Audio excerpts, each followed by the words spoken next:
दलित समाज की आवाज और संघर्षशील नायिका कैसे बनी मायावती।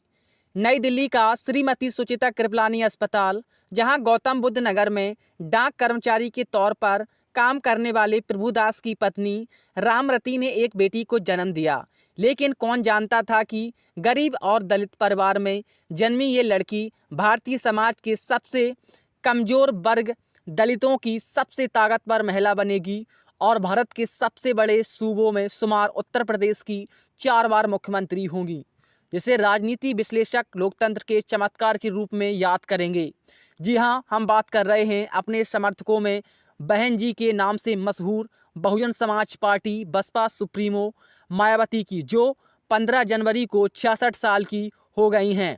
मायावती का जन्म 15 जनवरी 1956 को एक दलित परिवार में हुआ था।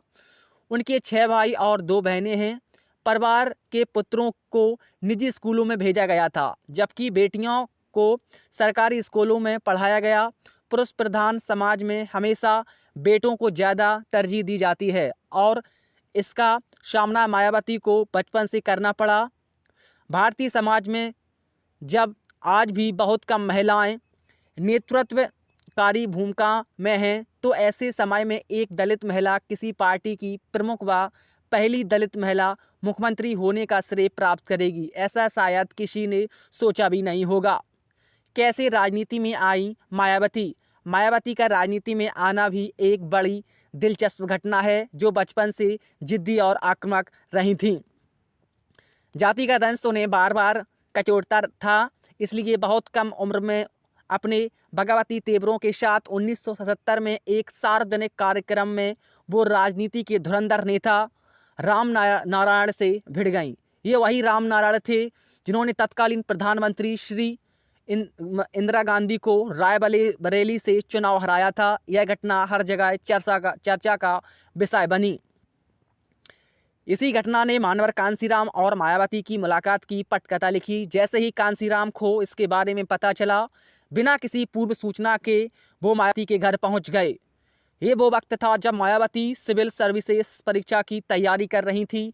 मायावती के परिवार ने जब अचानक कांसीराम को अपने घर देखा तो उनकी खुशी का ठिकाना नहीं रहा। कांसीराम की पारखी नज़र ने मायावती की नेतृत्व क्षमता और उनमें छिपे भविष्य के नेता को पहचान लिया था। उन्होंने मायावती से प्रभावित होकर कहा, तुम्हारे इरादे, हौसले और कुछ खासियत मेरी नज़र में आई है। मैं एक दिन तुम्हें इतनी बड़ी लीडर बना दूंगा कि एक कलेक्टर नहीं बल्कि तमाम कलेक्टर तुम्हारे सामने फाइल लिए खड़े होंगे।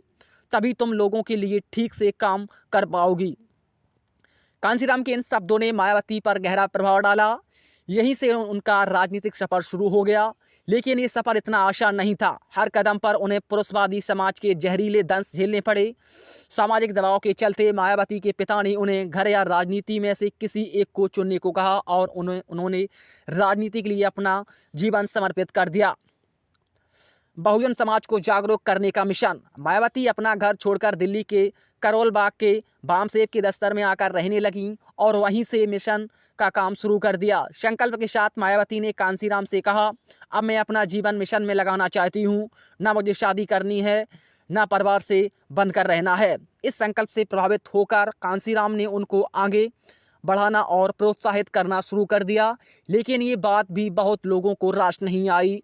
पुरुषवादी मानसिकता के बीमार लोगों को एक महिला का आगे बढ़ना कहाँ रास आने वाला था। जब बराबरी ना कर पाओ तो किसी भी महिला के चरित्र पर उंगली उठाकर उसे रोकने की कोशिश करना भारतीय समाज की पुरानी विकृत मानसिकता रही है। ये सब मायावती को भी झेलना पड़ा जब उनके कार्यालय में रहने पर प्रश्न उठने लगे। लेकिन मायावती ने मनुवादी समाज की मानसिकता की परवाह न करते हुए दिन रात बहुजन समाज को जागरूक करने का मिशन जारी रखा। उनका यही समर्पण भाव उन्हें दलितों की नज़र में विशेष बनाता था। कुछ वर्षों तक मायावती दिल्ली के एक स्कूल में शिक्षण कार्य भी करती रहीं, लेकिन धीरे धीरे वो पूरी तरह बामसेब के कार्य में लग गईं। जल्द ही मायावती अपने आक्रामक तेवरों के चलते मशहूर होने लगीं। गांधी, ब्राह्मणवादी और कांग्रेसी उनके विशेष निशाने पर रहते थे।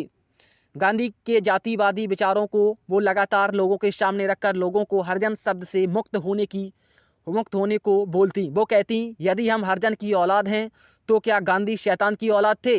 अपने इन्हीं तेवरों की वजह से वो बहुत जल्दी कांसीराम की कोर टीम का हिस्सा बनकर काम करने लगी। 1984 में जब बसपा की स्थापना की गई तो उन्हें उत्तर प्रदेश की जिम्मेदारी दी गई। मायावती गांव-गांव घूमकर लोगों को बसपा ज्वाइन करवाने लगी। कार्यालय में भी उनसे मिलने आने वालों का तांता लगा रहता था। धीरे धीरे उनका कद बढ़ने लगा तो कार्यक्रमों में उनके लिए कुर्सी लगने लगी। उनका कुर्सी पर बैठना ही पुरुषवादी व्यवस्था पर एक अघोषित हमला था। चुनावी सफर। मायावती की प्रसिद्धि को देखते हुए 1984 में उन्हें मुजफ्फरपुर नगर जिले की कोरोना लोकसभा सीट से चुनाव लड़वाया गया। 1985 में उन्होंने बिजनौर से उपचुनाव लड़ा और 1987 में हरिद्वार का उपचुनाव लड़ा। इनमें से किसी भी चुनाव में उन्हें जीत नहीं मिली। 1989 में बिजनौर से उन्होंने पहला चुनाव जीता और इस तरह तमाम कठिनाइयों को धता बताते हुए मायावती ने संसद में कदम रखा। वर्ष 1995 में वे राज्यसभा की सदस्य भी रहीं और उसी साल मायावती पहली बार उत्तर प्रदेश की मुख्यमंत्री बनी। इसके बाद 1997 में वो फिर से उत्तर प्रदेश की मुख्यमंत्री बनी। वर्ष 2001 में कांसीराम ने मायावती को अपना उत्तराधिकारी घोषित कर दिया। इसके बाद उन्होंने 2007 में अपनी रणनीति बदलते हुए सर्वजन हिताय सर्वजन सुखाय का नारा देकर पूर्ण बहुमत से सरकार बनाई। मायावती का अंदाज ए राजनीति कुछ और। जहां कांसीराम को लोगों से घुलना मिलना पसंद था, वहीं मायावती को शांत रहकर अपनी रणनीति के हिसाब से काम करना पसंद है। ये गुण उनको और ज़्यादा ताकतवर बनाता है। मायावती कभी भी मीडिया फ्रेंडली नहीं रही, इसलिए वो राजनीतिक बहसों को समय की बर्बादी मानती हैं। उनका ये अंदाज आज भी बरकरार है। राजनीतिक अटकलबाजियों में ना तो वे खुद शामिल होती हैं, ना ही पार्टी के कार्यकर्ताओं को शामिल होने देती हैं। वो हमेशा ज़मीनी कार्य को प्राथमिकता देती हैं। मायावती ने हमेशा एक कुशल और सख्त प्रशासक के रूप में सत्ता चलाई। वो कानून के राज को सख्ताई से लागू करवाती थीं।